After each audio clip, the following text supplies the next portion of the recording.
Right, and before we get into this one, I want to firstly apologise for my really appalling upload schedule. Now, I've got a whole list of excuses that I could lift off for why it's been really bad, but no one wants to hear that, so I'm just going to say I'm going to try and do better.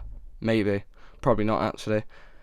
Anyway, I thought to make up for the lack of content, I'd give you a pretty big video, one that actually had a bit of effort put into it.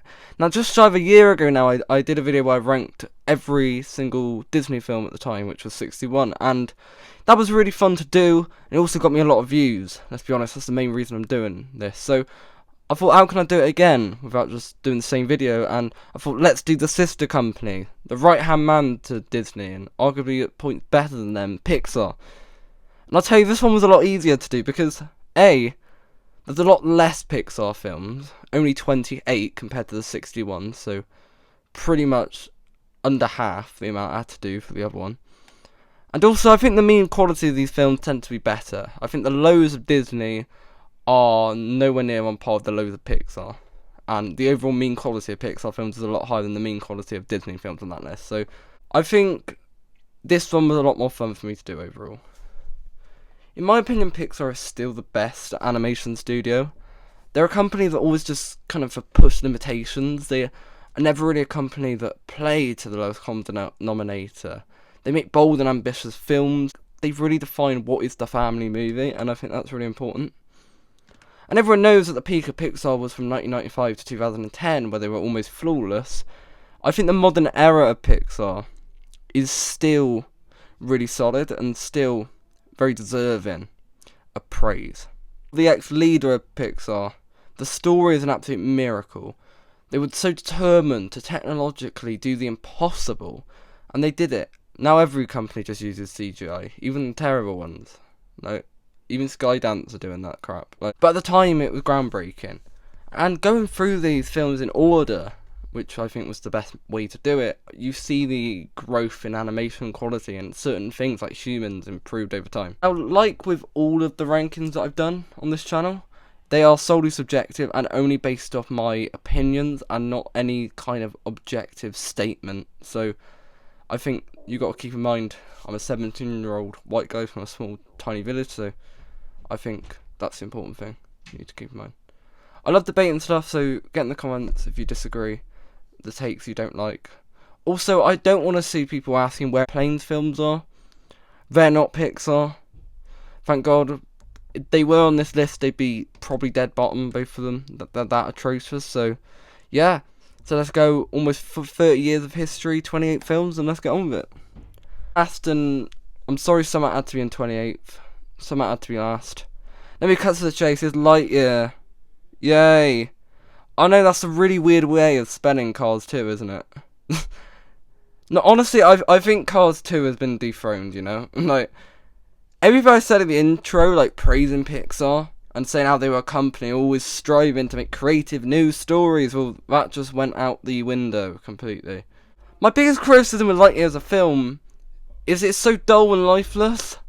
Like, not even the world is creative or nice to look at. You cannot tell me that Buzz Lightyear in this film was the #1 best-selling toy in 1995, because Buzz, he's so boring. One of the strengths, like, in even the worst of Pixar films is kind of the heart and emotion of the feature. Usually, if maybe nothing else, there's at least moments in the film that could be heartfelt and could connect. How with Lightyear, any attempt at emotion falls flat, because in this film Buzz has all these regrets for the actions that he probably made, but it's like no one really cares. Like, there's no stakes or tension, because like only Buzz really cares about what he did wrong. He's not receiving issues for it. Like, he just kind of goes on and does things, and no one really cares. The best character in this film for me was Buzz's agent, who gets written out after 15 minutes because they do some really convoluted time jump. And talking of convoluted, the story is really convoluted, but then it's also too simple. It's just not entertaining.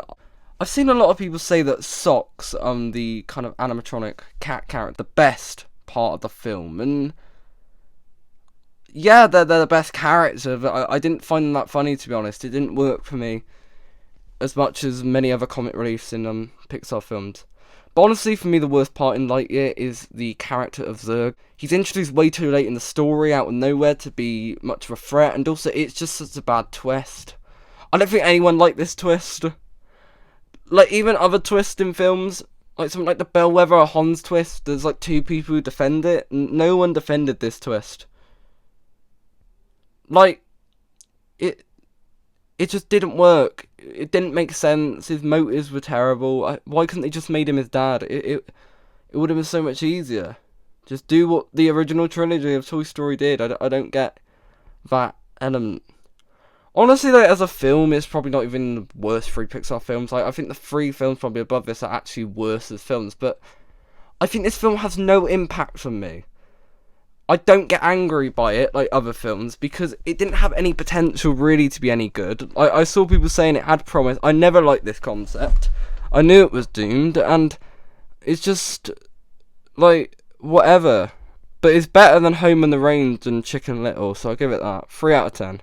Okay, 27th. Okay, you waited long enough for it. It's Cars 2! This film was hilarious to me. Whose idea was this? Oh. Okay, it makes sense now. This film has got kind of the so bad it's good entertainment to it, so that's probably why I put it above Lightyear, honestly, because it is such a train wreck of a concept from head to toe. Like, animation studios make the mistake so much that they take a comic relief who, in the first film, was really funny and like had a lot of charm, but because they were funny because they were used sporadically throughout the film and they weren't overused. But then in the sequel, they give too much focus. They either make them the main character or they give them too much to do in the plot. And to the point they're no longer funny, and this was what they did with Cars 2. Mater was okay enough in Cars. I don't think he was my favourite character, but he wasn't annoying. But here it's just too much.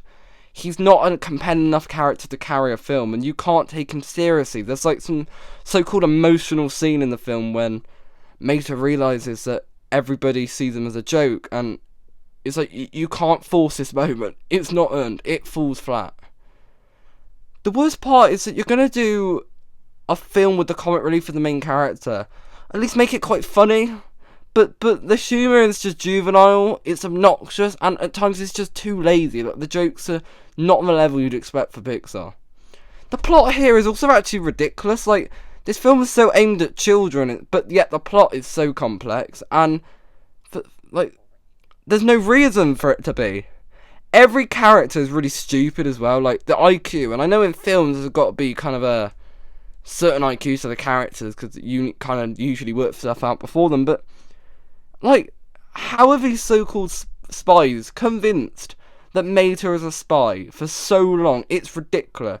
They are useless, and honestly, in the end, the funny thing is that although Mater is not a spy, he's the most intelligent character in the film because he's the one who works out who the villain is, which, by the way, wow, I did not see that coming at all. The guy supplying the new energy was the villain. What a twist, Pixar. Wow. Come on, Pixar, you did Stinky Pete. You can make a good twist villain. Phil and Holly as characters, well, okay on their own, are so bad at their job. Like, incompetence is too nice to them because it's unbelievable how dumb they are.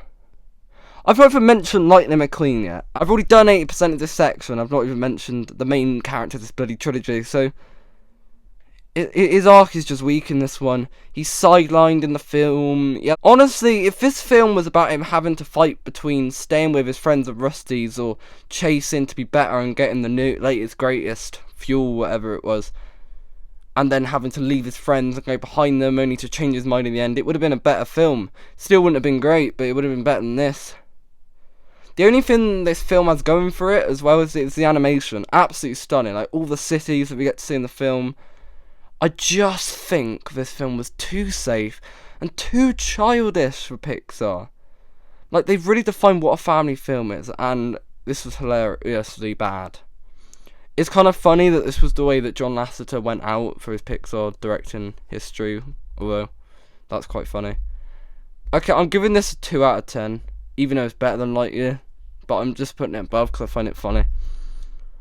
Okay, 26th now, and I feel like everyone agrees that the bottom two are terrible, but there's probably some people who like the films coming up, so 26. I'm sorry about this, I put The Good Dinosaur. Now, unlike Cars 2 and Lightyear, I actually do have some sympathy for this film, as the production hell this went through. It's a miracle that it ever saw the light of day. However, in return what we get is a mess. Now the film's backgrounds are absolutely stunning to look at. They're so amazing. They look probably some of the best background animation and scenery that Pixar have over to this day. And this is actually because the animators, this film was shelved for so long, so they just kept improving the visuals until it looked unbelievable. Problem is that the character designs do not clash with this at all. It looks too cartoony. They look like they should be in a Sony film. Well, maybe a pre-Spider-Verse visuals showing it, you know. They should be in Cloudy with a Chance of Meatballs film, not a Pixar film. Doesn't really have much of a story. It's a very shenanigan-based film, and I know that isn't a problem. There's another shenanigan-based Pixar film that I think is really solid, but the problem is, if you're gonna do that, you've got to make the journey exciting and the obstacles entertaining. But they're not. My big issue with this film with the main character, Arlo, I think he might be Pixar's worst protagonist. Yes, he's worse than bloody Buzz Lightyear, so that's saying something. He doesn't seem to grow up much. There isn't much of an arc for him, really. He just kind of stumbles through things accidentally, and he doesn't really learn a lot. Like, I like his relationship with Spot. It's sweet. They have some touching moments. Something the last two entries could only dream of. But I felt still there could have been more with that. I feel like Arlo should sort of learnt something from Spot that kind of helped him later on in the film. I don't know, I'm not a screenwriter, don't ask me. And the third act is a big issue as well. It's so forced. Thunderclap, you know, Thunderclap, the really cool pterodactyl guy from earlier. Yeah, he comes back and just kind of appears for reasons in the film. It was forced, and Arlo doesn't really win in satisfying fashion. He doesn't really deserve to put that paw on the rock tower thing, because he didn't really do much. One more thing I must mention is the death of the father, which is meant to be a very touching, powerful, tragic scene in the same vein of Mufasa's death in The Lion King. Now, the problem is that they don't understand at all why the death of Mufasa worked and this didn't. Not only was the death of Mufasa betrayal, but it was also that belief that Simba felt he was responsible, so it hits like a double gut punch. This death for Arlo's father was just a random accident, so it doesn't even hold like a pinky finger to that scene in the slightest, and it was trying too hard for forced drama. Although I did like the dad character, and it was quite a shame that he died, because he was probably my favourite character. Maybe that's why they killed him off. This film's not awful. Like, if any other animation studio would have put it out, I'd be like, it's just a bit whatever. But because it's Pixar, it's just lackluster to the standard this the studio consistently set. So 3.5 out of 10. Okay, so we've got the 3 Pixar films out of the way that I don't like and think are bad. Everything going forward goes from there to probably my favourite film of all time. Anyway, 25th. This is controversial. I've gone for Elemental. I'm sorry, Peter Son. I'm just not a fan of his movies, clearly. Lovely guy, I've seen the special of Elemental, but didn't like this one. Like The Good Dinosaur, with Elemental, visually I love the film. The character designs are really clever, and the world is so interesting and visually amusing to watch.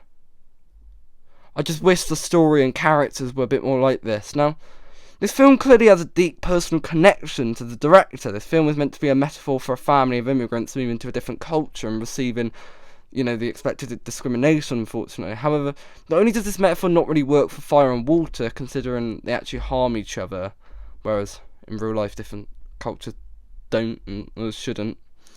But let me actually compare this to Zootopia, which in my opinion is a much better film.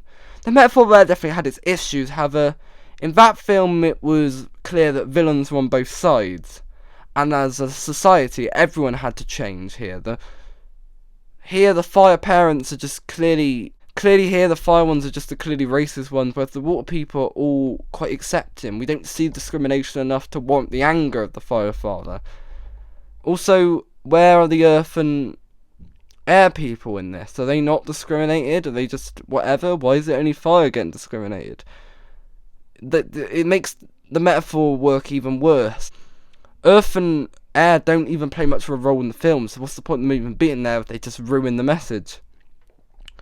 Now, this is the first Pixar film to actually focus on a centre romance. There's been romance, of course, before, but this was the first, and it's so underwhelming, I'm going to be honest. I like Wade and Amber enough as characters, however, the chemistry is just not there, and I know everyone said this, but I don't believe it. I've seen worse, but I just don't believe they're in love at all. They seem more like friends, if anything, and honestly, Nick and Judy had more chemistry, and they're meant to be friends. Also, I'm not going to insult a film for cliches, because all the best stories have been told at this point, and cliches can be done very well, but this has all of them, from the liar reveal cliche, to the forced heterosexual romance cliche, to the end of second act breakup, only for them to get back together a few minutes later cliche, from the overprotective father who will have a change of heart despite having a strong ideology and just changing for reasons. I don't get why the dad changed his mind so quickly in this, despite being so poignant against. I don't get it. One of the characters reappearing after the end of the second act breakup, despite having no moral reason to do so. Okay, I'll stop now. But for a company so usually creative, this one was just very generic. But I understand it came from a good place, and clearly had care put into it. It wasn't a cash grab, it wasn't trying to be too much, so I respect it a lot more than other recent entries made by the studio Disney, but fortunately, just didn't like this. And I'm sorry, Claude might be the worst character in cinema history. Okay, 4 out of 10. Okay, 24th, I'm going to have to be brave to put this one here. It is Brave. I'm so sorry, everyone's just clicked off this video now. This film is so frustrating because it is a film with so much promise. A great setting, and on paper this film should work, but in execution it's just left disappointing. This film was another one with absolutely troubled production, a director leaving and then was replaced with one that did not understand the film in the slightest. My big issue with Brave, the film, is Merida. In the trailers, she's painted as this great heroine, but she's not that badass in this film. But then she's not even likeable or sympathetic either. I get she wants to marry for love, but she's just horrible to her mum for no reason. I don't think she's a great portrayal of heroism in any way. And besides the famous bow and arrow scene, she has all the composure of Snow White throughout the rest of the plot. Like, she doesn't do anything cool. She doesn't really solve anything. Her mum's the one who saves her from Mor'du in the end. Like, she's not this really sick princess that the trailers point out, but she's not a sympathetic, likeable character either. So what is she? She feels flat as a protagonist.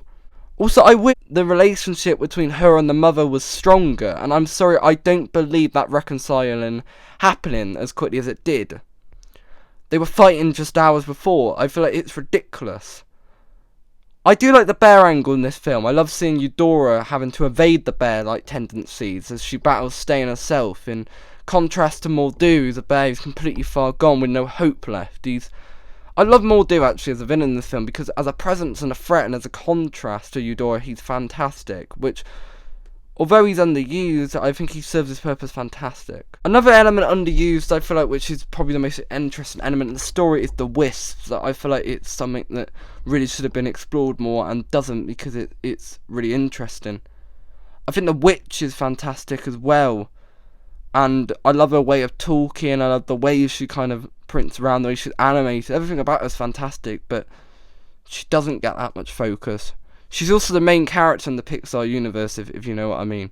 I feel like the best purpose of Brave is to be the catalyst for the Pixar theory to be possible, so I guess that's more legacy than Lightyear ever achieved. I'm just really left with disappointment with this one, because it's a great world. I love the kind of Scottish folklore kind of, you know, world that they go to.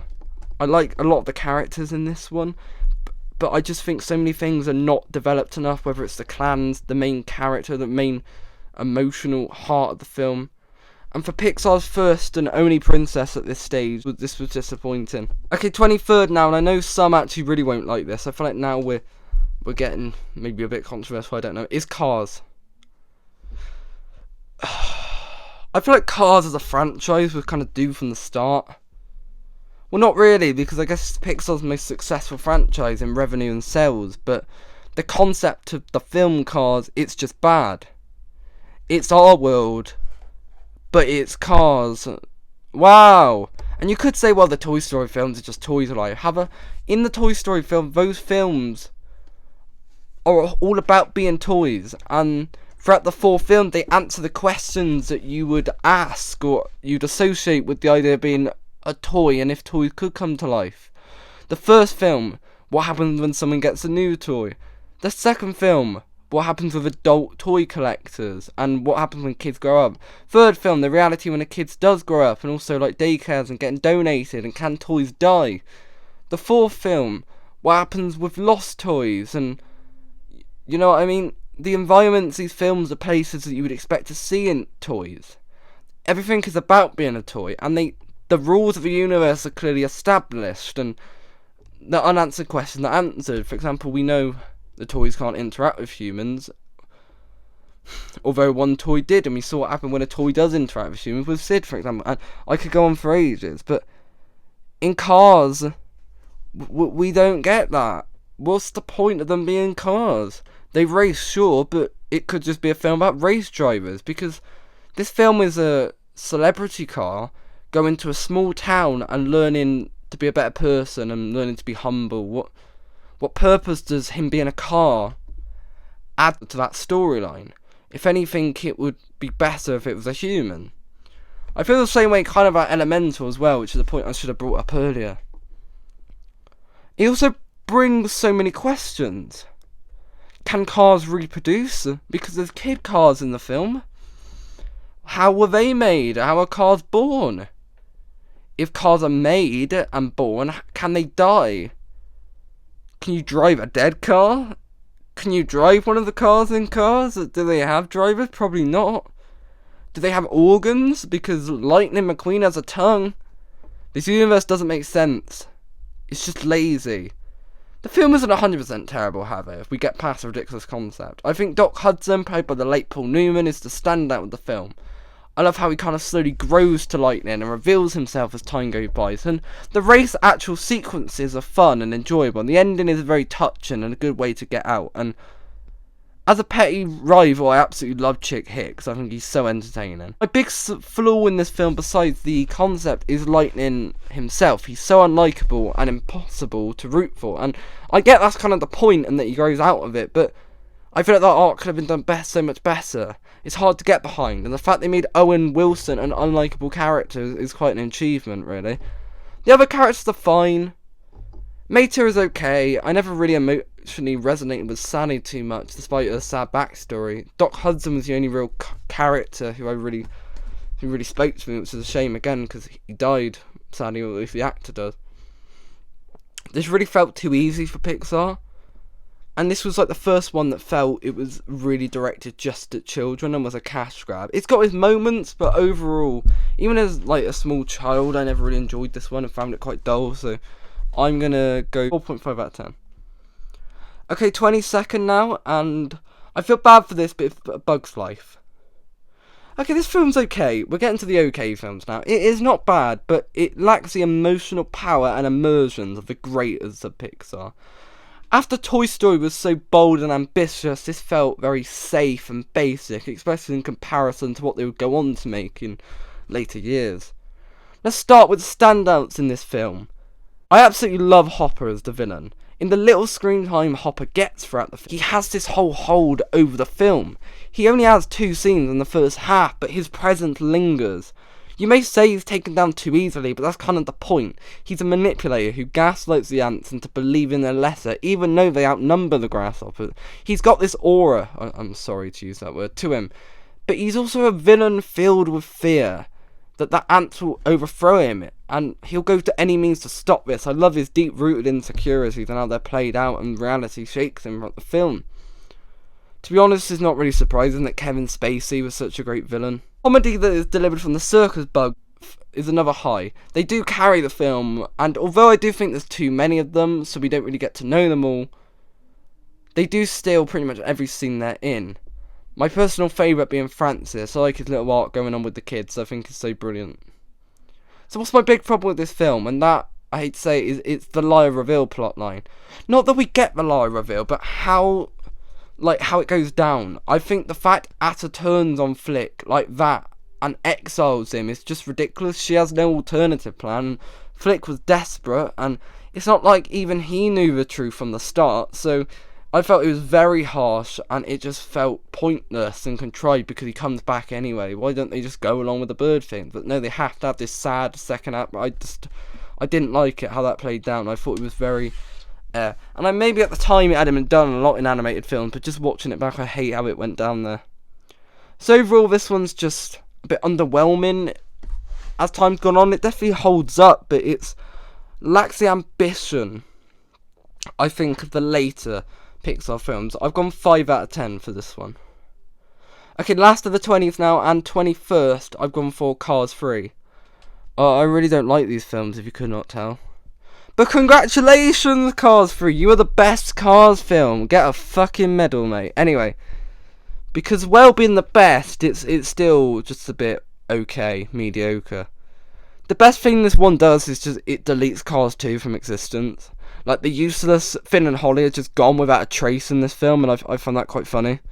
This one is about lightning again, which is an obvious thing to do. He's the main character.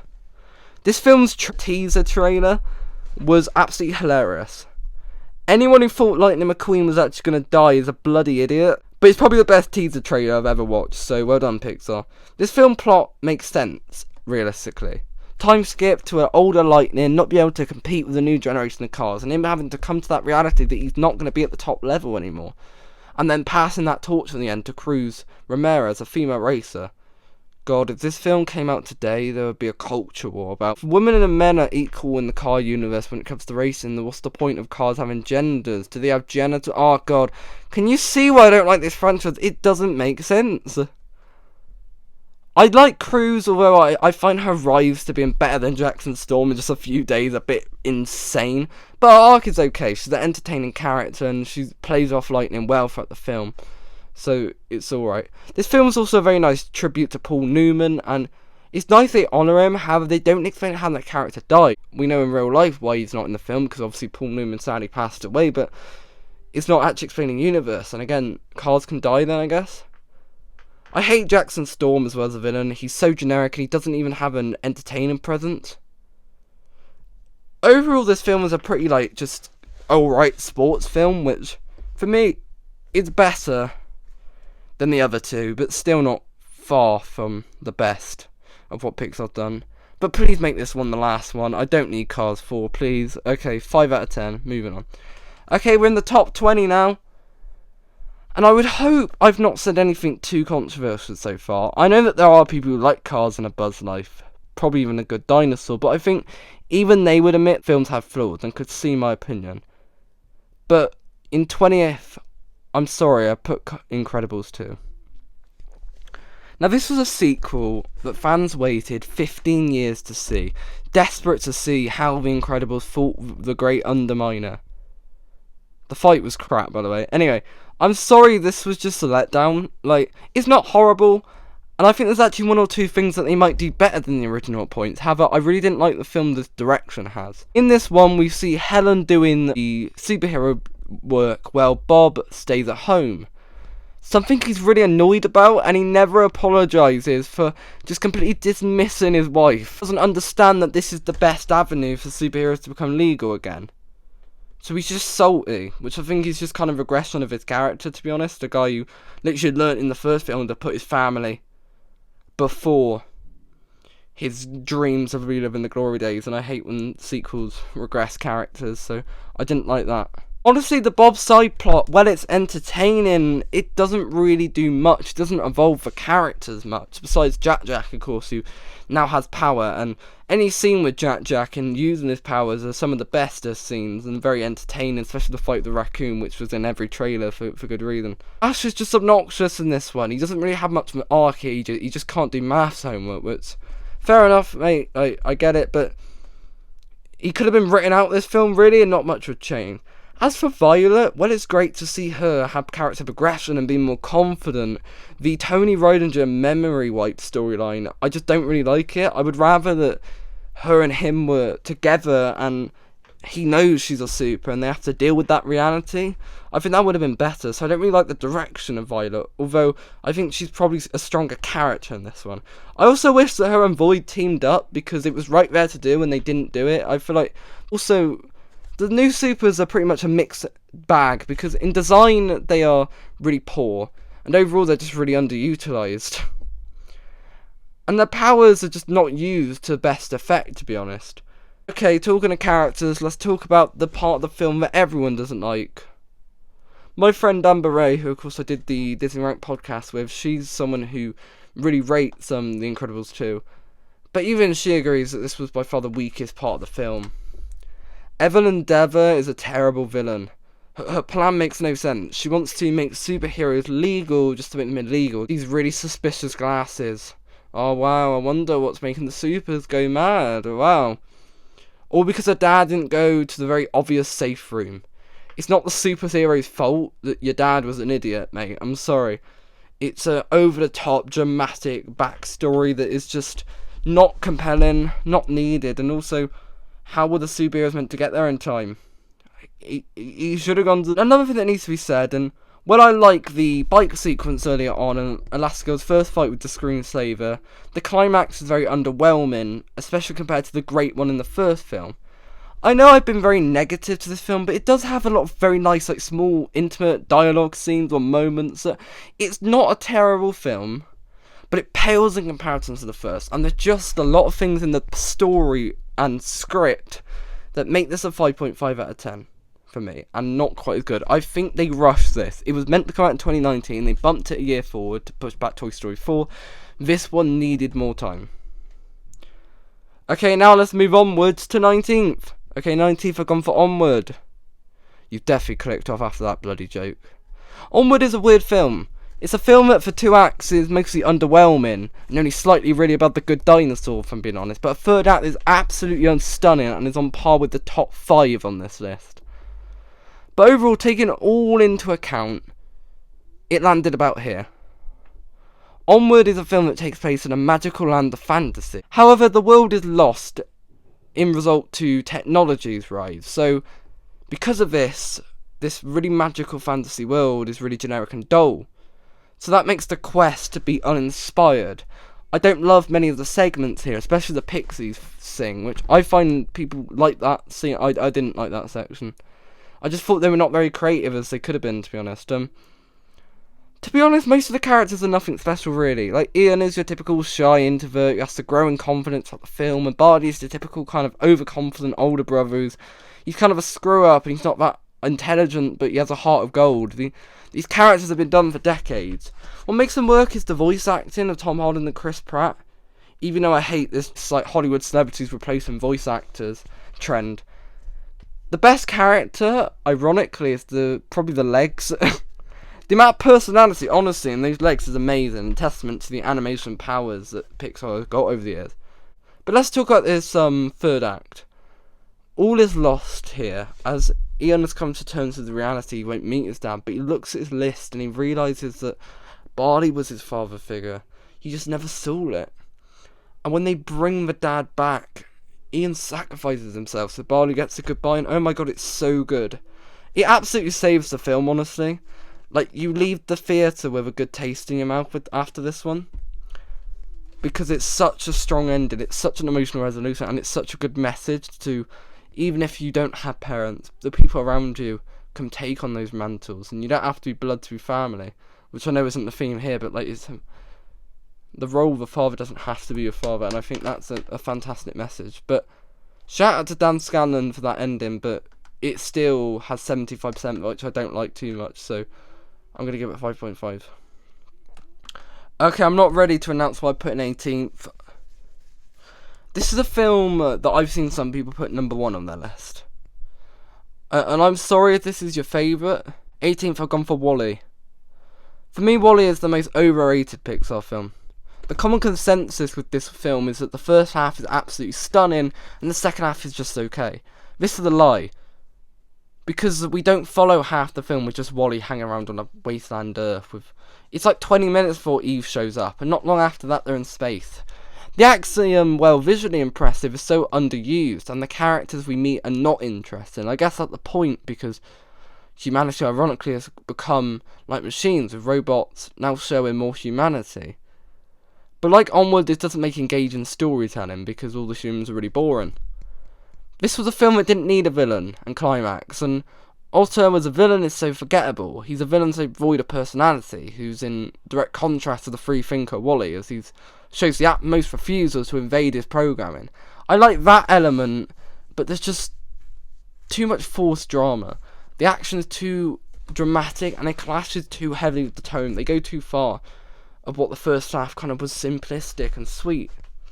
This film shines in the simple moments with Wally and Eve, the no dialogue, just these mesmerising sequences of these two robots who feel so human, falling in love.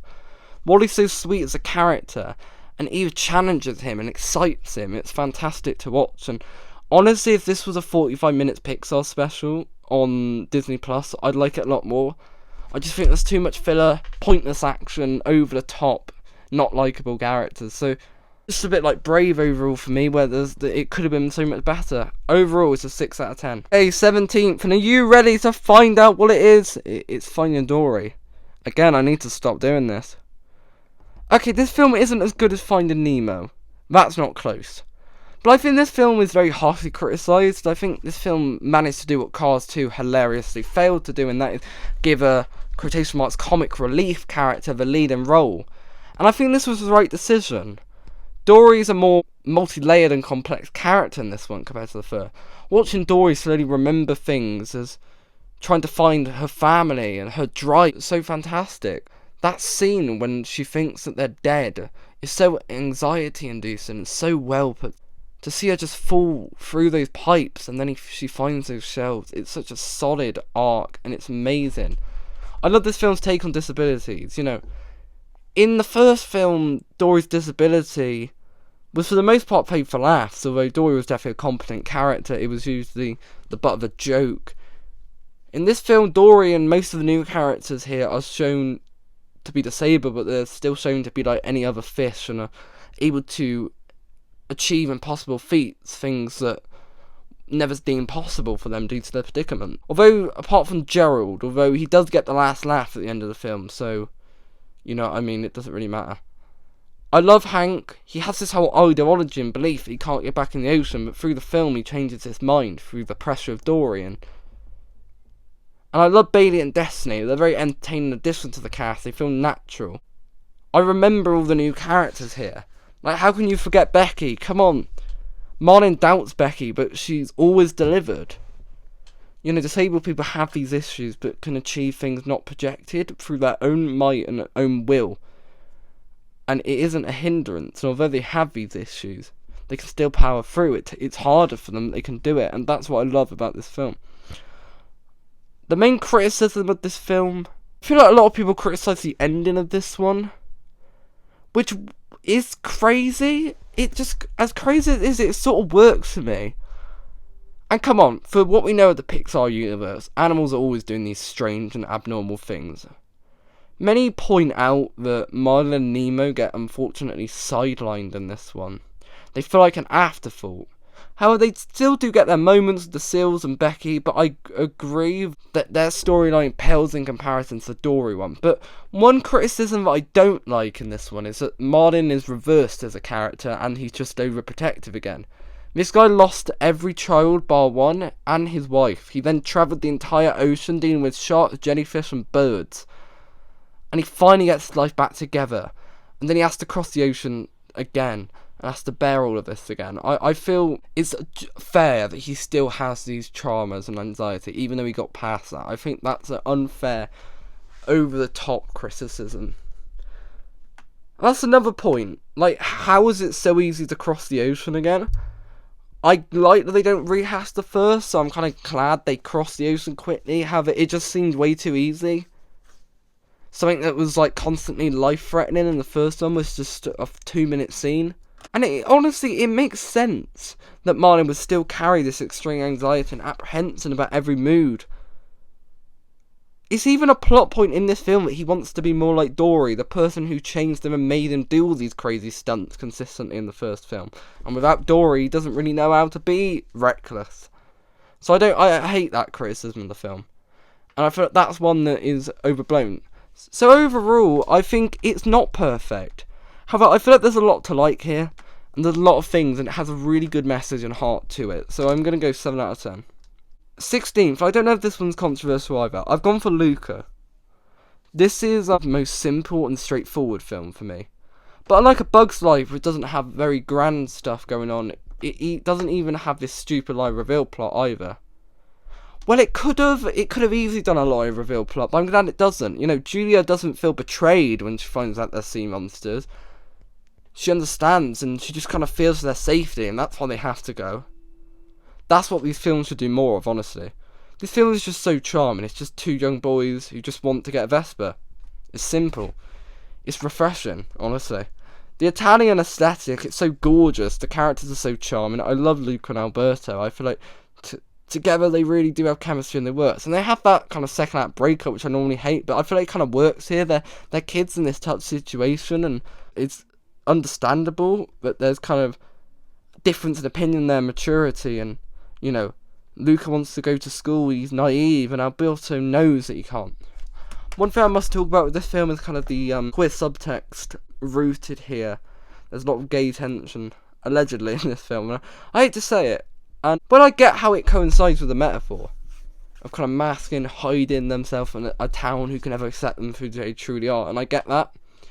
The two boys are not only like very young in this film, so I don't really like that kind of speculating and stuff, but also there's no evidence really of love. I feel like Alberto's jealousy was only towards losing Luca, and not really about Julia, so you can of course read into the story in that way, and I feel like these are made in that sense, but the director said it was not the intention, although maybe Disney was holding a finger to it. And honestly, I don't think you can count this as good enough representation. Like, I'm up for a sequel that's more queer, but that's not happening, is it? So I really like the climax. I like how Urkel, his comeuppance, like, what a loser of a guy, honestly. He's competing in a kids competition just so he can look better. Like, what you doing, man?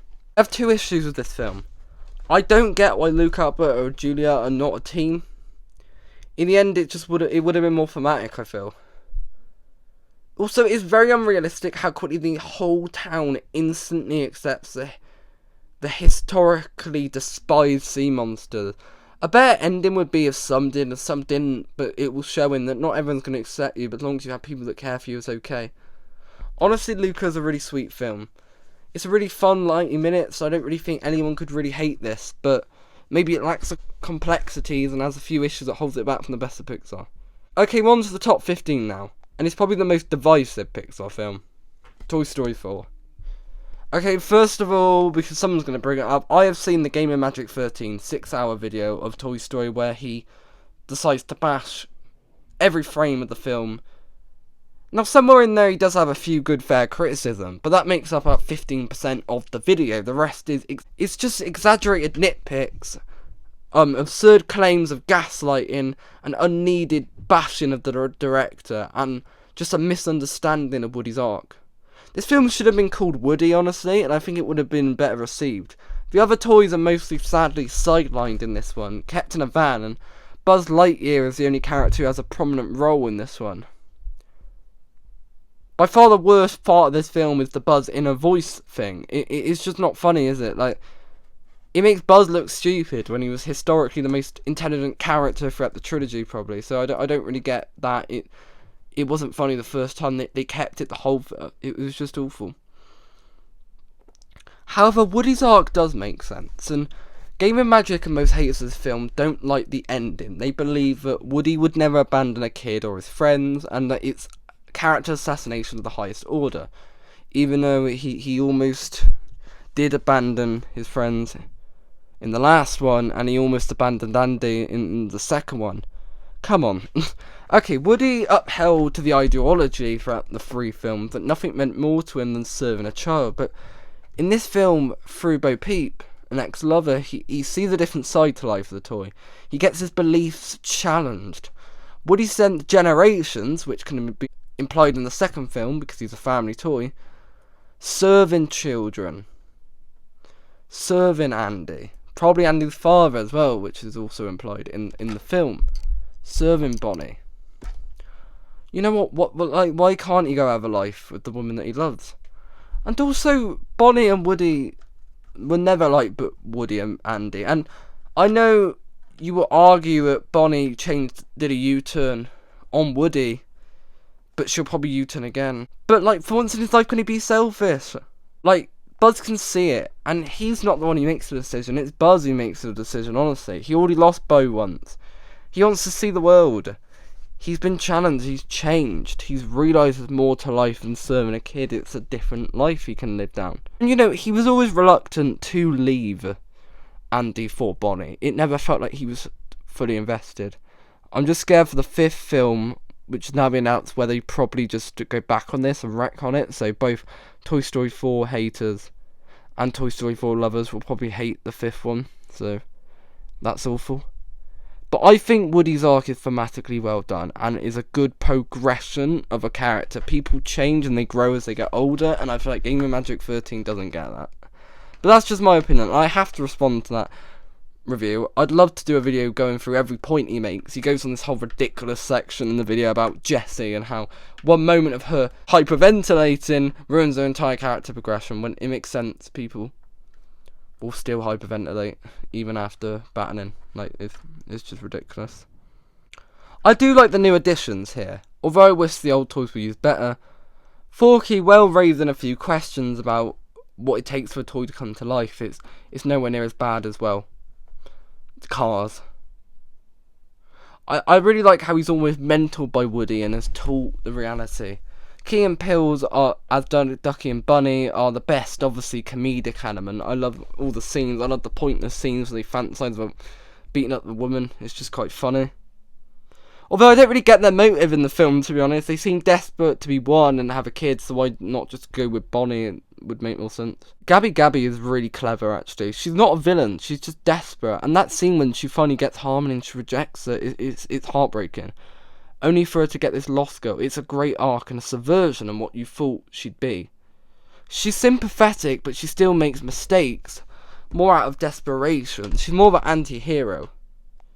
Another controversial element in this film is the inclusion and the change in the character of Bo Peep. Some would say she's a character assassinated or unrecognisable from the first 2 films. However, I'd argue the opposite. Can you try and name 2 personality traits she had in the first 2 films? No. It's been over a decade since they last spoke. She's gone on this whole journey and she's grown as a person. She's obviously going to be very different. And I feel like in heart she still remains true to her old self, while being more experienced in this field than Woody, similar to Jessie in the 2nd film. One more point I'm going to add on, and I know it's quite a sad one. Unfortunately, before this film was being made, Don Rickles, the voice of Mr. Potato Head, sadly passed away. Well, unlike in the 3rd film, when they replaced Jim Varney, they replaced him with Blake, who's also in Boy Meets World, so that's really cool. They don't replace Don Rickles, instead use old lines. So that means they use like this unused dialogue, which is in similar vein to what they did in The Rise of Skywalker. And while it's an admirable attempt to remain true to the legend, it doesn't work, and it feels wrong that Mr. Potato Head is not challenging Woody and Buzz in every move they make like he would be previously, and he doesn't get a lot of lines and enough to do. And I think the 5th film they have to recast both him and Mrs. Potato Head, because her actress sadly passed away as well. Honestly, I think this film, well flawed, serves as a great epilogue to the story of Woody. Just, I wish Pixar would stop now. 7 out of 10 overall.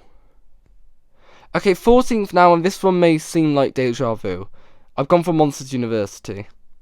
Now, this is a film I've already done a full video essay on, so I'm going to keep it brief with this segment. Anyway, this film may win the award for being the most pointless Pixar film. Who asked for this? However, I think it's a film that's got such an amazing message to it. In this film, we see Mike so desperate to be scary. He puts everything into it. He studies, works double as hard as anyone else, but the truth is he's not scary. Sometimes in life, no matter how much you want something, it's just unrealistic to achieve sometimes, and you can't achieve everything. But although Mike does not become a scarer, he's still part of scaring in the end, and he still has a role through helping Sully, who, well, he may have the natural talent and the family name, he's scared and doesn't work like Mike. And he tries to play it off like everything's beneath him, but that scene in the lake, Sully reveals his insecurities and Mike helps him, he gives him that confidence, and they pull off a scare of a lifetime. It's such an amazing 3rd act, and it's a weird coincidence that both of the Dan Scanlon films have such strong 3rd acts and weaker rest of the films. and they both significantly elevate their film. However, on that Onward, I actually appreciate a lot more what the first two acts do. I know this film pretty much features every college film cliche, and the tropes, along with every trope you see in a sports film. However, I enjoy it, you know what I mean? I like the scare games and seeing Mike's ragtag team go all the way, and the shenanigans that go down, and that scene when they go and spy on the old university is really fun. And I find the world an interesting environment as well. I also really got a lot out of the character of Dean Hartscrabble as kind of this firm but fair leader who, it's nice we kind of see her grow emotionally as this film goes on. I feel like this one is one that not everyone loves and it's kind of a guilty pleasure for me, but I just think it has such a strong heart and it's a really fun one. But watch my video essay on this if you want to see more. 7 out of 10. Okay, going into 13th with a film you probably did not expect to get this high, but I've gone for Turning Red. I think Turning Red is a film you either love or hate. This film was not clearly made for everyone, and although I've never been a 13-year-old Asian girl living in 2002, sorry, I just had to clarify that, I appreciate a lot of what this film kind of executes. The early 2000s teen culture is perfectly displayed. I love the style, it's so dramatic and almost obnoxious at points. However, that's kind of what puberty is. It's kind of drastic, it's spontaneous, it's random and crazy. So I really think the art style fits this film and works, but I get why some people might not like it. I just find it so expressive and interesting, and leads to a lot of the best comedic moments. Okay, I'm going to break down 2 common criticisms I hear regarding this one. Firstly, that the metaphor doesn't work. This film metaphor is not meant to be aimed at periods. Potentially at the beginning you could read into that, but it's more a metaphor for growing up into your identity, something your family could disapprove of, and kind of being your own person and growing. It works perfectly and may be unlikable at points, and you're rolling your eyes at some of the decisions and things she does. However, that's kind of the point. She's young, figuring things out, she's growing. I've seen some criticise the mother character for being too extreme, and I just think you're very lucky the people who had that, because trust me, these people do exist. I know of people like this. So he was so overprotective, but also have these such high standards. It's a realistic depiction, especially in the context of who May is. And I feel like the mum, when you add into what the film's actually about, and the fact that she knew how bad her panda was and she feared for her daughter, and she's gonna be furious about her lying when she's never done that before. So I really like this film, but a couple of things do hold it back. Well, the final has good moments, and I like the resolution. It's almost too much and extreme at points. Also, I don't like how one note and surface level the friends of May are. They're not that funny or memorable. I don't remember any of their names, and it's a shame. They're kind of one-dimensional. This film is also very predictable for Pixar, which may mean that many of the twists or surprises can be smelt 20 minutes earlier, which is a shame. It's not quite got the tightness and the smart writing of some of the greatest of the studio, but it deserves a lot better than it gets. So 7.5 out of 10. Okay, the top 12. The top 12 was really hard for me.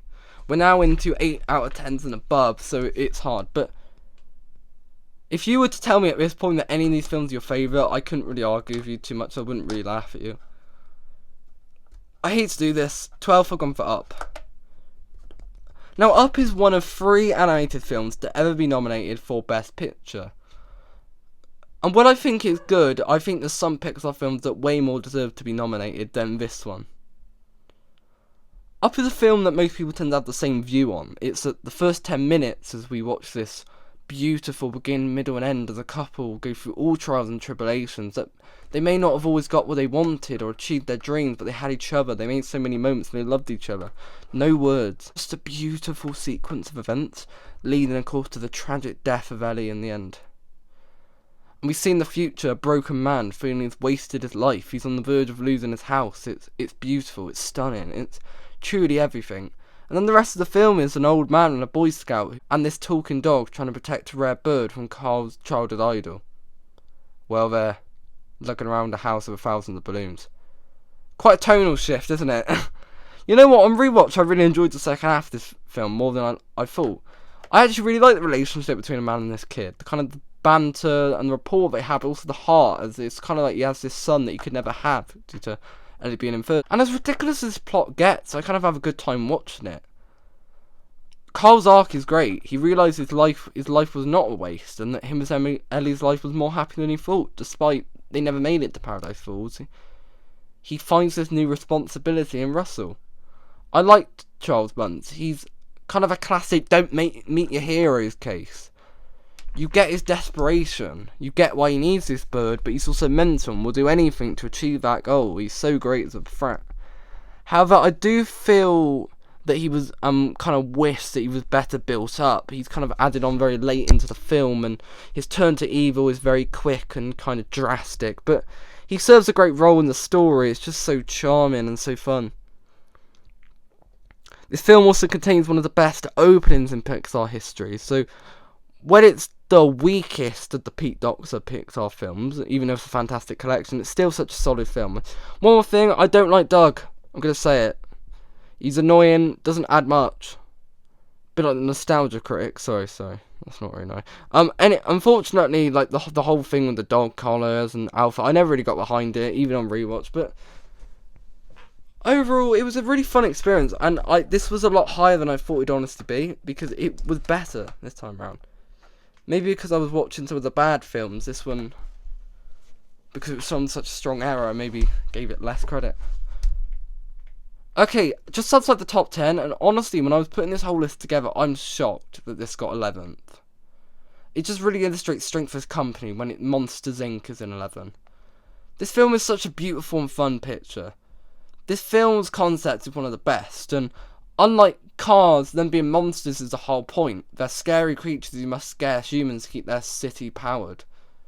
It's so clever. The world is so creative. I love Monster City. So expressive, so unique, so immersive, and I love the character designs. You look at a character like Randall or Roz in this film, and you know their life story like that. It's so clever. So many great details embedded in. Honestly, it's one of Pixar's best film writing-wise. This film works in the main two performances of Billy Crystal and John Goodman. They're just perfect. It just excellently illustrate the amazing duo and the banter but care these two have for each other. And great. This film has that end of second act, start of third act breakup here, but it's so organic and natural, it doesn't feel forced at all, which is why I like it a lot. Sully betrays everything with Boo, and Mike is furious, but in the end he comes around to support his friend, and he even fixes Boo's door for him. What a journey. Talking of Boo, she's such a delight to watch. Little dialogue, but so charming. Her relationship with Sully, well, not my favourite in Pixar, is so sweet. Seeing the humanity of this big scary monster is great. Let's talk about the villains in this one. Randall is so great. His motives are simple. He hates Sully and Mike and wants that scare record and will do anything to achieve it, no matter what. But his design and presence just illustrates how great he is, honestly. However, there's another villain who's even better, and that's, of course, Walter Noose. This is a great twist. It's cleverly hinted throughout the film. It doesn't come out of nowhere. It kind of makes sense, if anything. He will do anything to keep the company afloat. He's already said that. So when he's involved in Randall's plot, it's not out of nowhere, but it's a clever addition. And the way he's defeated, it's so satisfying. I also love that final shot, honestly. I don't want a Monster Inc. 2. I love the ending of Sully being reunited with Boo after all this time, and that's kind of implied. We don't need to see what happens next. Honestly, I feel so bad putting this low, but when I look at the lineup, I don't know. The other films just maybe spoke to me more, but this one's so memorable. It's great. Okay, now we've reached the top 10. And we're starting with the reason for any of this. Toy Story. Even after all this time, and after all these films, after everything, this one still stands the test of time. So memorable, so entertaining, so many great scenes. But this film, outside of Snow White, may be the most influential and most important animation achievement. A fully computer animated feature, a task that seemed once impossible, unheard of, ridiculous, lunacy, but the team believed. And when you watch Toy Story, you really just see the miracles that this studio went through making this film. Years of work, so many rejections from Disney. We all know about the Black Friday reel, but in the end they got such an iconic film. The main two leads are so great. I love Woody. He starts the film arrogant, selfish, and just gets out of that way of thinking, and he realises that all that matters is he's there for Andy. He doesn't need to be the favourite. He just needs to be there when he needs him, and that Andy will always have a special place and care for him. he's not a villain, but he makes a mistake and he does everything to rectify that mistake and still wants to fix it despite the hatred persistently from the other toys. Whereas Buzz's arc is honestly still one of the best in Pixar. He starts this film off believing he's this space ranger. He's in complete denial. He's in delusion. And at some point he comes to reality. He's a toy. He's no space ranger, and he's devastated because he feels worthless with this, with no purpose. But through Woody he learns the truth and the meaning of being a toy. There's no better purpose than serving a child. The way these two leads grow in the film to appreciate each other and they become friends, it's so organic, it doesn't feel forced at all. I love all the other toys, so many memorable characters, and Mr. Potato Head, I'm sorry, he's the clear villain in this film. He needed a wife, honestly, to tone that guy down. One criticism that annoys me that people throw at this film still is the animation. Like, come on. Obviously, in today's standards, it's not going to be as good, especially in the human department, and oh dear, the dog does not look great. But, come on, it was 1995. What were you doing in 1995? For the time, this was revolutionary. It's like criticising a Shakespeare play for the outdated dialogue. Like, come on. How is that fair? This film's so memorable. Probably the funniest of the 4 Toy Story films. I also really enjoy the third act. It's so interesting to watch. And also Sid, I must mention him. Well, clearly the villain, he's a very sympathetic villain who's clearly got bad parents and he doesn't know the toys are alive. And look, he later becomes the bin man. This is canon, by the way. And he saved toys. So, all in all, he has a good arc. I just think this is a much watch for anyone. And what I think the 2 sequels that come after this are better. This is a perfect foundation and an absolute classic. Okay, we're into single digits now, and it's getting really hard. Okay, in 9th I've gone for Ratatouille. Now before I talk about this, I do want to talk about 2 YouTubers who I feel need to be mentioned when it comes to this film. First, Shay Frillis Productions, whose 2-hour essay is going to give you a lot more passion and a better description of the genius of this film than I'm going to be able to. Also, the theorizer, who his theory that Gusteau and Anton Ego are brothers is just canon to me at this point, and is absolutely phenomenal. Ratatouille is just a genius film with a gorgeous message and a sensational ending, but there's just a few things I don't like here, and that holds it back from the 8 films I put above it. I don't like Linguini. I'm sorry, he's not terrible. And I get that he's just kind of useless, and that's kind of a point, and he's just a screw-up. But that still doesn't make him very interesting or new. Him and Colette are so forced as a relationship. I don't buy it. They've got 0 chemistry. They've got less chemistry than Wade and Amber, and that's saying something. So this film had that end of second act breakup cliche, which I know I mentioned a lot, but all these films tend to do it, and I hate it every time it's done, most of the time. It didn't work here. The pacing at points of this film is kind of off, and there's maybe some filler scenes, and finally the rap portion of the film is underdeveloped and feels like an afterthought throughout the picture. But anyway, I've been too negative, so let's talk about what I really love about this film.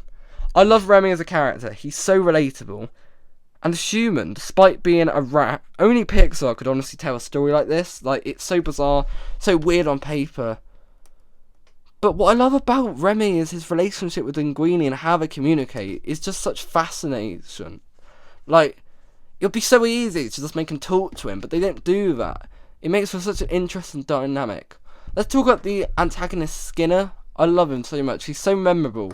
And he's very simplistic, but he's ruthless. And he also has this kind of shady side. He profits off the death of Gusteau, which is one of the most evil things a villain in one of these films have done.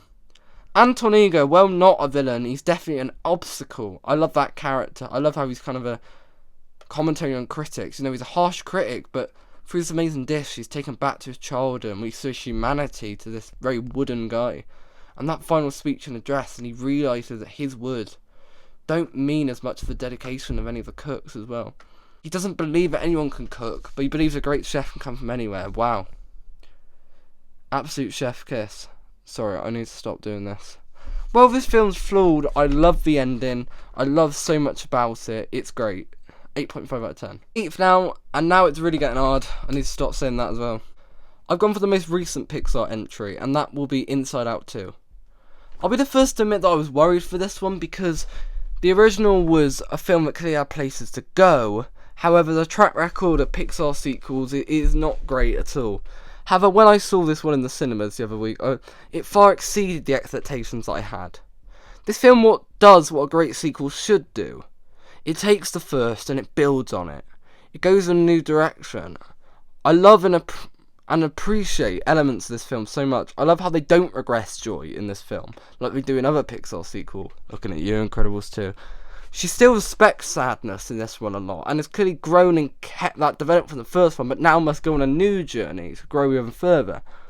Whereas the last film, it was about learning sometimes it's good to feel other emotions. This one, it's about being okay to be complex, and it's okay to not be perfect, but still uphold good values overall. These films are really good for kids, honestly, to understand, and if you were a young child watching the first one, you're probably a teenager now, so I feel like that's probably done on purpose, but it's really interesting. Another thing I like is they don't rehash the first one. The solutions that worked in the first one, they don't work here. There's even a scene where Joy is sitting on the memory, she's trying to do the thing again like she did in the first one, but it doesn't work. They need a new solution. The new emotions were making a slight continuity error, but who cares, honestly, about that? They're great additions. Anxiety is the clear best of them, and well, she's not a villain, she's clearly an antagonist who means well, makes a lot of mistakes in the film and learns she can't control Riley, and while the others don't get as much to do, they are fun. Unri is hilarious, Embarrassment is very sweet, and I've seen hate for Envy, but she serves her role, honestly, in the film, and she's entertaining. I enjoy her a lot, and Nostalgia's hilarious, can't forget that. While I still think that the first Inside Out is the superior, there are a few things that I actually think the sequel improves on.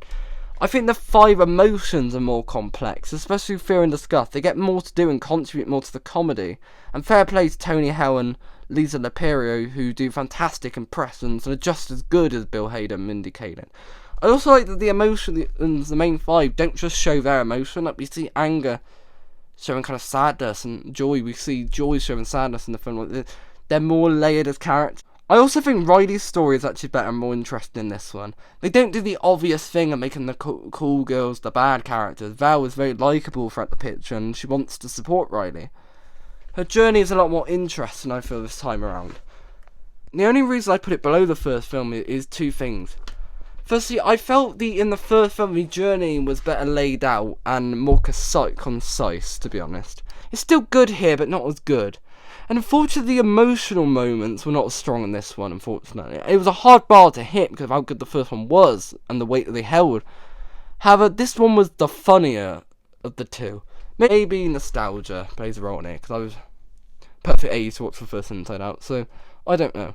But this was not a sequel that felt like a cash grab. It felt like a natural continuation and a very well put together sequel.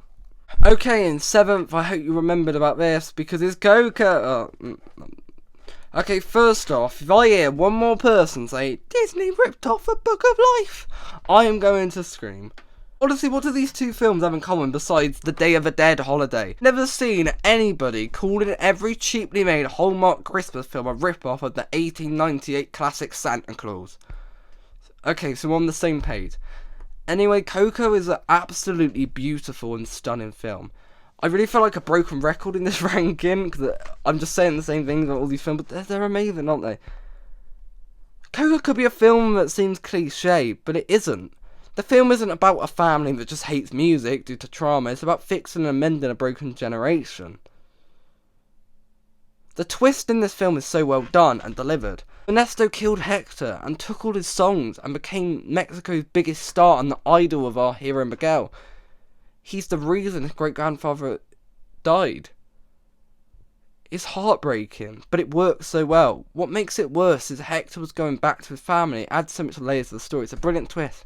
And what I like about Ernesto is how he isn't a villain in the start, but he has to show his evil colours slowly as things escalate. And it shows he'll do anything just to protect his legacy, even though he's already dead, by murdering a child. It's so well done. This film shines at the ending as we see Mama Coco remembering, showing this old photo of her late father. It's so beautiful. And I feel like he really elevated this film to another level. And of course she dies peacefully and is finally reunited with her father. It's a perfect ending. The animation and designs of The Land of the Dead, it's just stellar, honestly. I hope this world is real when I die because it is just gorgeous, isn't it? The musical sequences and the songs of the film are fantastic as well, and it's the closest we're getting to a Pixar musical, so I'm going to take it. There's only a few small things that maybe hold it back a tiny bit. I don't like the pacing. It's not great at parts. I wish we got more with certain family members, and the comedy is not the strongest in this one either. But those are nitpicks, honestly. This is a Pixar classic. 9 out of 10. Okay, we're just outside the top 5, and it's getting impossible. And we got another Pixar classic here. Another miracle of a tale, honestly. They've got a lot of these. It's Toy Story 2. This film was seconds away from being wiped out. One crew member, who sadly was actually axed, by the way, had a copy of the film. That woman is an absolute hero because she saved one of the greatest sequels ever made. And I'm serious with that claim. This film is everything a sequel should be. It takes the first and the tone, but it evolves it. It adds more to the journey and the layers of this character. In this film we see Woody, who before was so certain there was no other purpose in his life than serving his kid, faces this conundrum. What happens when Andy grows up? He learns this truth of who he really is. He meets this road gang. He finds that he was this celebrity. And then on the other hand, there's Buzz, who was determined to get back Woody and will not take no for an answer, as Woody healed him, saved him. He owes everything to Woody. Both storylines are so equally as fun. I love Jessie as an addition, the way she kind of contrasts Woody and the backstory that she has. And oh my god, that scene, it kills you every single time. And how her experience of losing a kid and being betrayed clashes with Woody. She knows Andy will grow up and get old. And she's right about that in the next film. Bullseye is very likeable and charming as well. I love him as an addition. And the prospect of the villain, he's so effective because his motives actually never change throughout the film. It's just that Woody becomes more reluctant. He becomes more wild and desperate. He's always the villain, it's just we see more of the lengths that he will go to get what he wants. However, I do think he's taken down a bit easily. I know it's a minor fool, come on, it wasn't much of a showdown, was it? Although his fate is brilliant. Meanwhile, I love the Buzz storyline as well. Unlike other Pixar sequels, looking at you Finding Dory, both storylines are fantastic and equal. I love the fake Buzz and the Zurg and the Star Wars parody. Honestly, the characters are just so memorable.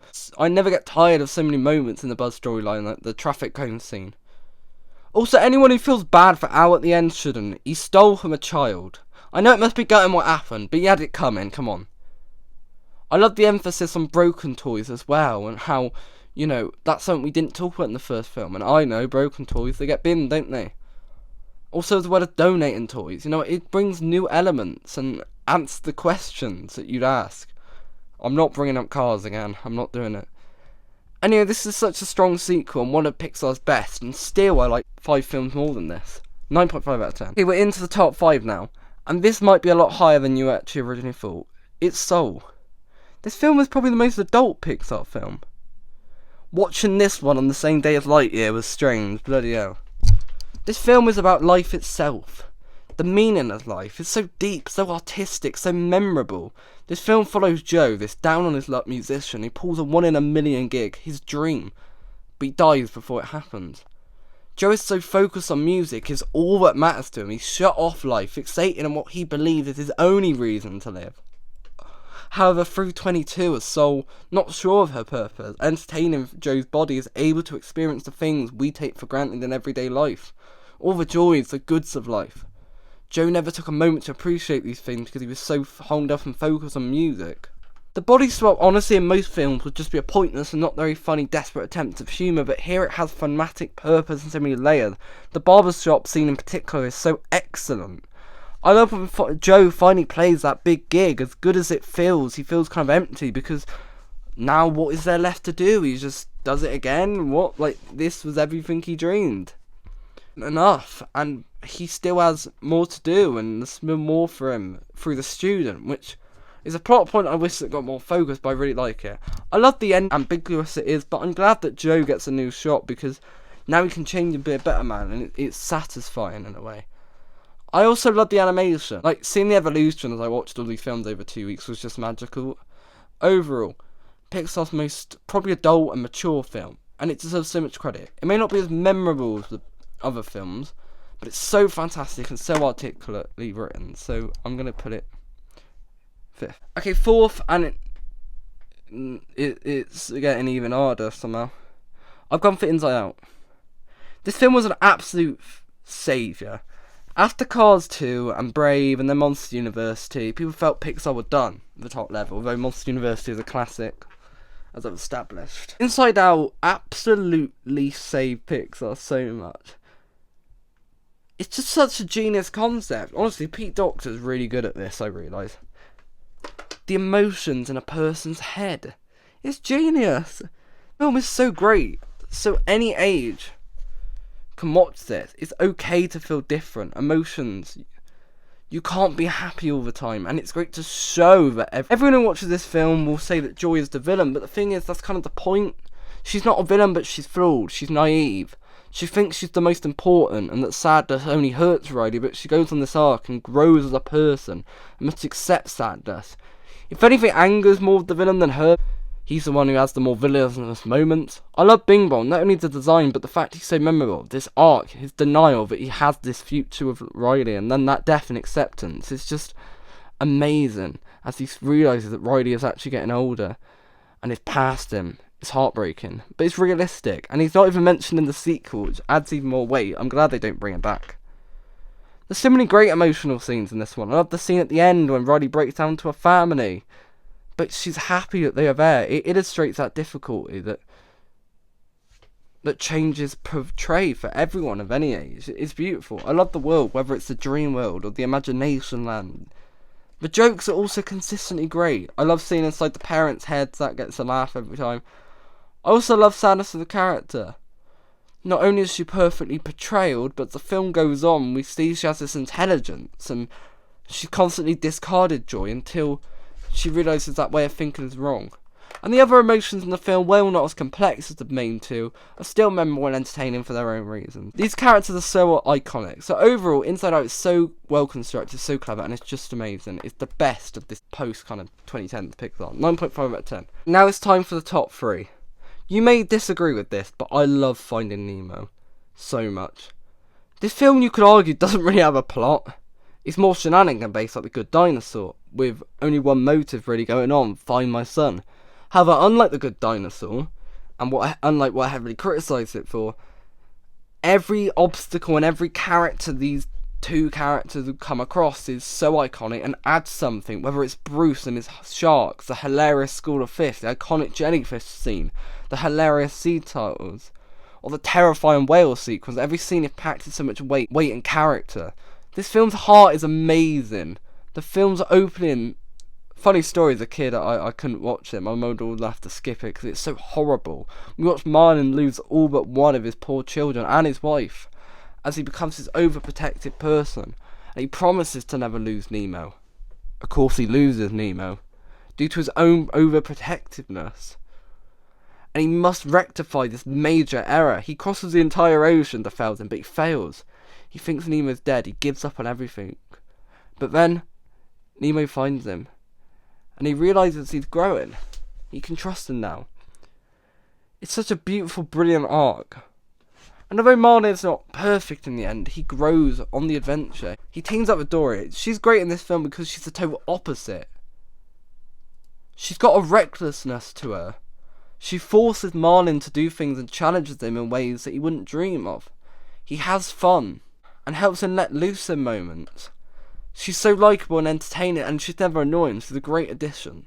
Nemo's story, meanwhile, is also great. He tries to show off to his dad that he's so brave, but he's been sheltered his whole life he's not brave. But through his mental gear and the tank gang, by the way, they're really entertaining, great additions as well. Every character's so good in this film. Nemo becomes a hero and does things that his father would never believe he could do. And in the end, he's the one who saves Dory and is the hero. Honestly, this one gets really a lot of unfair hate, and it's honestly getting a 10 out of 10. It's that good. Okay, through process of elimination, we're down to 2. You should know what is left at this point, and it was very close. I went back and forth, but for me, just the runner-up and the second best is Incredibles. If I did a ranking of all the Marvel films, and this film counted, it would honestly be top 3. That's how good it honestly is. This film is so strong, and a really adult. There's elements in this film you don't pick up on when you're younger. The fact that Helen thinks Bob is cheating is just so heartbreaking. It's hit so much harder on rewatch for me this time. The characters in this film are so down to earth and relatable, which is funny considering they're superheroes. Bob is a guy past his best days, in a job he hates, having a midlife crisis, wants to return and relive the past and go in there, but he puts it before his family. I love Violet, her desperation to fit in and be normal, and she clearly isn't. Dash acts out because he can't do what he wants to. These characters are complex and multi-dimensional. And Helen, she's so desperate to keep it all together, she's moved on, but she knows Bob hasn't. There's an argument that the family stuff in this film is what makes it. However, the superhero stuff is great as well. The final battle in particular is fantastic. One element I must talk about is, of course, Syndrome. He's fantastic as an antagonist. The twist is not surprising, but also not so obvious, so it's really well done. And he's revealed early on, so he gets a lot of time to actually be the villain. Thing is, he could have always still been a hero. He didn't need to terminate all these supers. He's also an awful person to his wife, so there's no way to be sympathetic for him. He's one of the most maniacal and evil and hateable villains. And his end is fantastic and extremely deserved. This film has so many amazing moments, like, come on, where is your super suit scene? And Ed the Mode, for God's sake. I love the characters. This film is so strong, so relatable and deep. And Pixar's second best to me. And of course, another 10 out of 10. Okay, number one, drum up. Okay, you know it's Toy Story 3. This film has everything. It takes that concept the second film sets up. What happened, he does grow up, and that shows that reality. He avoids them for years as he moves to college. He grows. And then he goes to put them in the attic. Bar Woody, who's his favourite, but unfortunately end up being thrown out. It's such a great misunderstanding, so you get why they wouldn't believe Woody. He's Andy's biggest follower. And Woody leaves the gang again, by the way. Just wanted to point that out. And this time it's on purpose. Because he believes in Andy more than anyone, but will immediately go back as soon as he senses trouble. I love Sunnyside, and how it starts with this lovely, friendly environment, but it turns evil at night. The colouring and kind of the way it's visually represented is great at this. Lotso as a villain is fantastic. The way he manipulates and gaslit his way to the top is fantastic. He's absolutely irredeemable because yes, he's got a sad backstory, but he lied to Big Baby and he takes his trauma out on all other toys because of his own inferiority. And the fact he betrays the toys in the dumpster scene, even when he's got nothing to gain, makes him Pixar's most evil in my opinion. He is despicable on every level. The prison escape angle is so much fun. I love seeing the plan and seeing it come together. It's so creative and well done. Only to see them lose at the final hurdle. Everyone has a role to play in the plan, which is also great as well. It's great to see it all come together. The insinuator scene is so heartbreaking. We all believed they were dead in that moment, and they reach acceptance and hold each other. It's beautiful, but of course they're saved. And then that ending is so good. Andy knows these toys have a better use and passes them on as we see how much these characters meant to him. But he sees Woody at the bottom. It's horrible for him, but he has to pass Woody on. He plays with them one last time. And that moment is everything. That is Pixar. Such a perfect ending. So beautiful. And until it wasn't. Look, I like Toy Story 4, but it should have ended here really. This film had everything. The drama, the emotion, the comedy, the animation, the characters, the horror elements. This to me is probably my favourite film of all time. I don't think Pixar can ever top this one, honestly. It would take something really special. And of course, number one and a 10 out of 10. And that was the Pixar ranking. And to be honest, that was probably really fun to do. Pixar films are usually quite solid. And even the ones I don't really like, there's some stuff I can see. In my last video, it was actually about Pixar as well and how I feared the future. But as long as this company keeps putting out and puts an effort into films, maybe I was overreacting there. I will always be watching Pixar films. Future videos, I don't know, to be honest. Like, I'm kind of winging it. I know I've got a video on Wish coming out, but that's about it. I'm going to finish the Ed series as well, but I'm kind of taking it one video at a time and not put too much into it. So yeah, I'll see you lot soon. Bye.